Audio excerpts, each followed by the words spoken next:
Good day, everyone. We will presenting our statistical paper entitled "The Impact of Facebook Advertisement in Customer to Choose 60 Cafe in Rodriguez Rizal."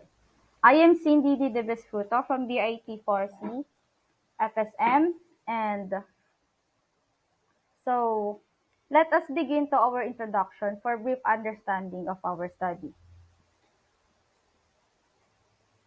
Um, to begin, we all know that most of the people are using their social media to communicate to their loved ones.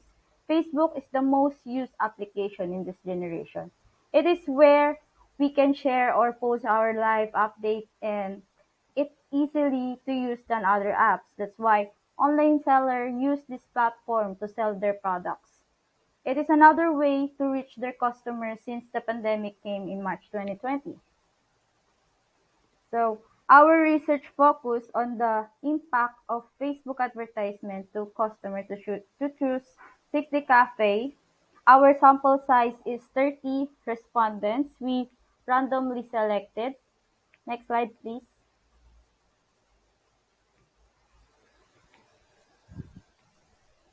Nowadays, most of the younger generation are using their social media application to interact with their friends, family member, and etc. Facebook is one of the famous social media application in this generation. That's why most of the coffee shops use Facebook as their platform to increase their sales. That's why 60 Cafe use this platform. The more because of the more likes and share, the more people will know their product. They use Booster to reach thousands of people online. Next slide, please. According to NICE 2018, stated that the traditional advertising methods did not work to the younger generation anymore, as millennial consumers are on social media daily and seeking for engaging online. According to this research, the traditional advertising will no longer work to this generation because they use their social media daily. Lastly, our research helps to gain knowledge to our topic. Researchers gain knowledge to our topic. This helps them to sharpen their mind. So next slide, please. The next reporter will be present the research questions aligned to the title.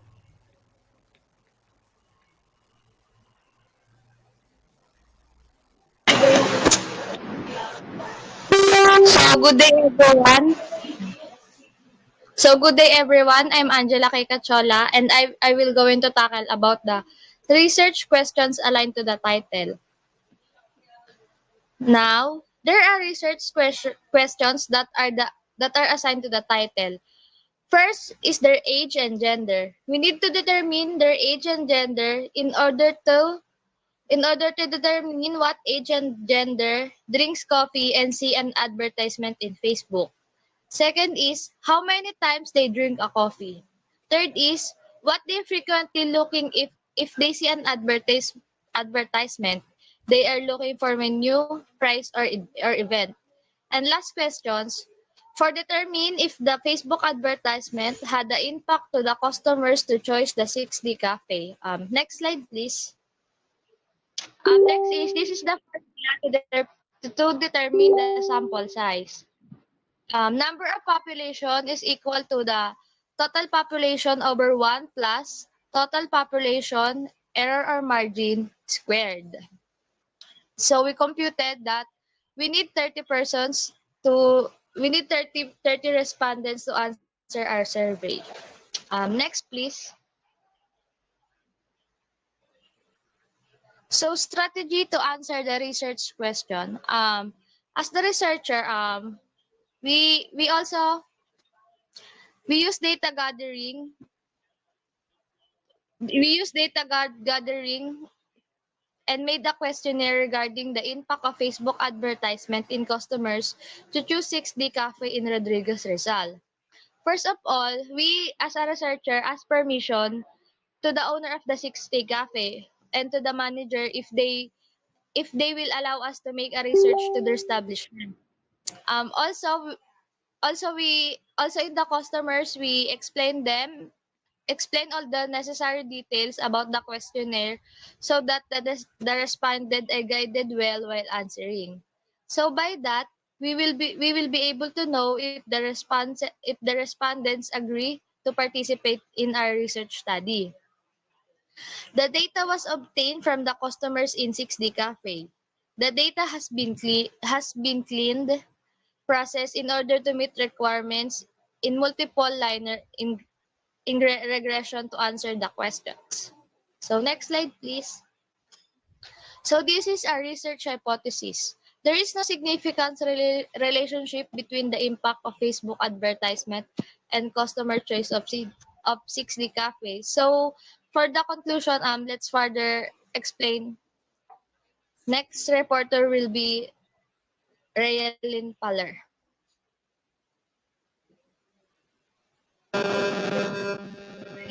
Good day everyone, I'm Marilyn Green Color and we tackle the thoughts about according to the impact of social media advertisement to the customer product brand awareness of selected international coffee shop in Muscat, Oman, an inquiry to customer they examined the social media advertisement of customer brand awareness of the selected coffee shop in Muscat, Oman. They measure how the advertisement affects customer approval using their platform. When they dig into outcome based on given circumstances, they measure a variable, the usage of social media, and buying behavior. Due to the widespread reliance on social media, businesses are being forced to reconsider how they handle customer relationships.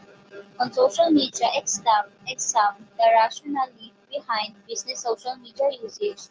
However, there is a little research on the factors that influence customer interaction with businesses on social media in the grocery sector. The goal of this essay is to examine how and why Facebook users react to promotional messages shared by retailers like Texaco and Walmart. A netography technique was employed to gain insight into the many ways that customers engage with grocery stores of their Facebook site. Due to the extensive usage of social media, businesses are being forced to reconsider how they manage handling customer relationship on social media. Companies engage with connect with customers. Well, according to their study, the effects of social media advertisement on customers, they evaluate the social media properly for their chosen coffee shop in Muscat, Oman. They also evaluate how the uploads of complaints of customers are affected when they use their platform of what predicted sarcasticity is based on the given event. They measure it as a variable in use of social media and the behavior of buyers. The widespread use for social media for businesses is a great help, so entrepreneurs are greatly helped by how they can manage it and how they can manage the relationship with their customer using Facebook for business. Response how help with promotional message. Next slide, please. This research aimed at determine how young people views of the effects of coffee vary by gender. 1,189 young people, 567 males and 622 females participated in the study that focused on several inputs. Males 50.8% and females 32.8% had significantly higher rates of coffee consumption. Respectively, the reason of consumption coffee of components of coffee of the effects of the coffee on health were all consistent. The explanation cited by the non-coffee drink shown significant gender variation. Women 60.8% dislike coffee flavor more than men. 39.4 young people of both genders were likely to know the coffee contained caffeine in the consumption group. 79.9 to 86.5% than the non-consumption group, 67.0% and 72% 4.2%. In this research determines how people's perception of this epoch of coffee is different according to their gender.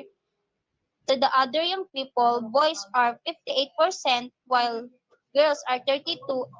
It can be seen that the rate of consumption month, the reason of drinking, and the effect of coffee on their health are same.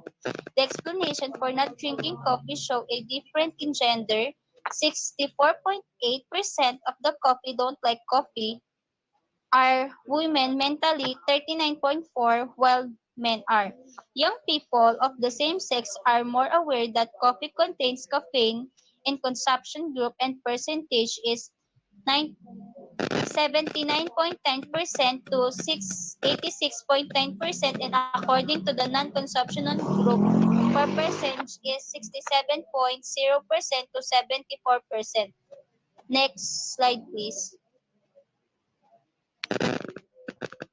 According to Limonau and Crova 2017, the restaurant industry has a significant negative influence on both society and environment.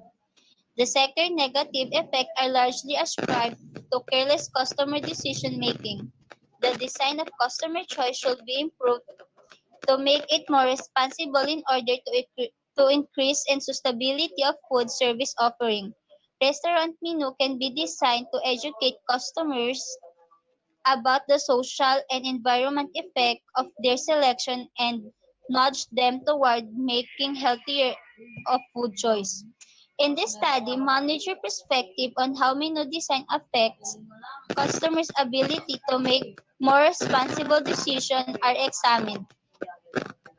It reveals that restaurant owners are skeptical about choosing the menu design as will influence customer choice despite acknowledging that customers are becoming more aware of the effect of food choices of their health and environment.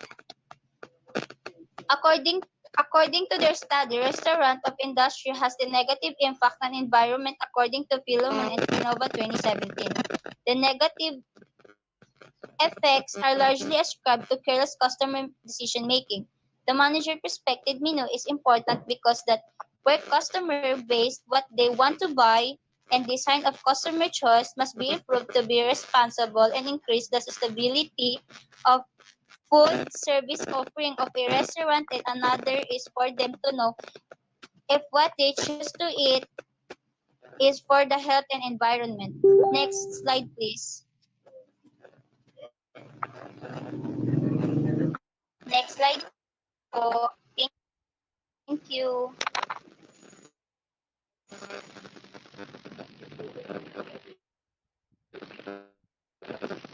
Study the relationship between variable and significant is to predict the outcome of this research. They measure the frequency and percentage of use of social media and buying behavior. Time spent on social media use, factors that attracts customer to buy coffee.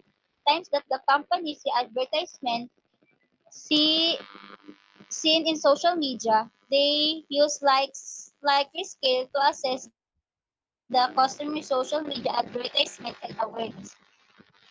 This study between the variable and significance is to measure the frequently percentage in using social media advertisement so that they can attract customers to buy coffee, and the like is also used to assess the customer social media advertisement awareness. Next slide po, please. Thank you.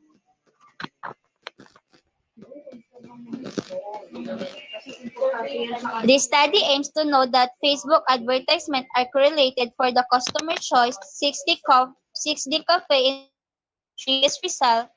It's helped to increase the sales every store if 60 cafe posts an advertisement. In this study found that Facebook advertisement helps 60 cafe in their biggest result because their sales per store increased when they posted advertisement on Facebook. Please.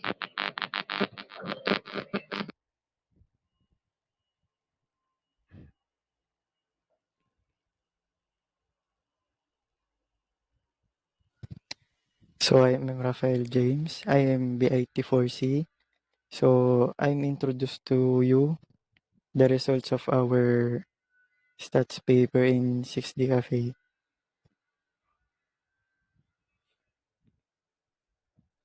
So table number 1, frequency distribution on the profile of the respondents in terms of sex. So male, they got a frequency 11%, and the percentage is 36.7%. Then the female, frequency 19%, and the percentage is 63.3%. So the total is 30%, and the percentage is 100%. So based on the indicated information on the table above, the highest frequency in terms of respondent sexuality is under of female, having a total of 19 out of 30 respondents with a percentage of 63.3%, while on the male having 11 out of 30 respondents with a percentage of 36.7%. In these results, the researcher included that the majority of the respondents are female. And then this table number 2 are the answer of the respondents. So in terms of week, the majority and the highest based on indicate information above is 4 times per week. Then 40% is the lowest. In terms of the frequency are they ordered 4 times per week with a having 18 or 60%, while the lowest are 12 or 40. So in terms of information, 2 times per week is the highest, 66.7%. And then 60, 1 time per week is 16.7%. And the 3 times per week, 13.3%. And the 4 time per week is 0%. These are the based on the indicated information above can be seen that the highest view of an advertisement are 20 or 66.7%, while the lowest are 1 or 3.3%. And these are the other 30 respondents. So the tie is color orange is 30% and the red is 30%. So 26.7% may 100 over 20, 100 over 200. And then 10% is the 900 over 1000. Based on the indicated information above can be seen that the highest amount they spend for purchasing in 6D Cafe. These are the 30 response. So the highest is menu, equivalent of 28, that 93.3%. The price is 12.40%. Event 2, then 6.7%. Store hours is 8 over 26.7%. Store location is 4.13.3%. These are the respondents' answer that they view on the menu in the advertisement with 28 or 93.3 response, while the list. So table number 3, the significant relationship between the impact of Facebook and customers to the Choose 6D Cafe in Rodriguez Rizal. So variable is the advertisement consumer on the Choose in 6D Cafe Rodriguez Rizal. So our p-value is 0.470588. So our R value is 13.22353. So the decision how reject. So our verbal interpretation, there is a significant relationship in the impact of the advertisement customer to choosing 6D Cafe.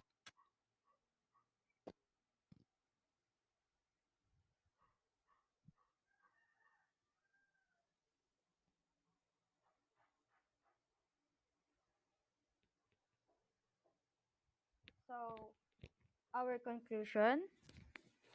First is the 100% of the respondent is having 19 or 63.3% of female and male having 11 or 36.7%. This means that the majority of our respondent is female having a 19 respondent. Next, please.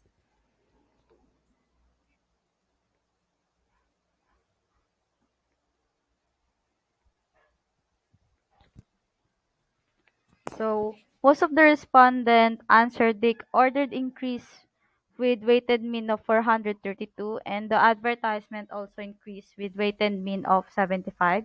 This also means that the sales increased because of the advertisement. Then our null hypothesis is rejected since the computed p value is having 13.22 is greater than the R value having 0.447. And also, the researcher concluded that there is a significant relationship between impact of Facebook advertisement according to their purchasing power. This affect the increased sales of the coffee shop. Next slide, please. This will be reported. The research instrument. Reporter, please.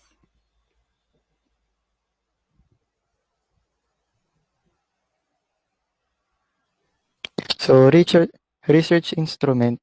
The researcher is used questionnaire like Google form or printed copy of the survey form for the study, where the respondent answer the questions that are given to the copy.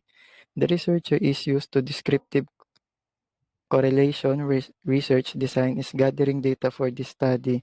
So the descriptive research is provide systematic characterization of the variable. The research design attempt to find the general attributes of the presently existing situation. So our correlation research design is used to find the relationship between the two variable and to choose the 6D Cafe in Rodriguez Rizal because our researchers to choose 6D Cafe to be the place where the survey will be con- conducted to our respondent in the study. So God bless and thank you to all. That would be all of our presentation. Thank you for listening. Thank you and God bless.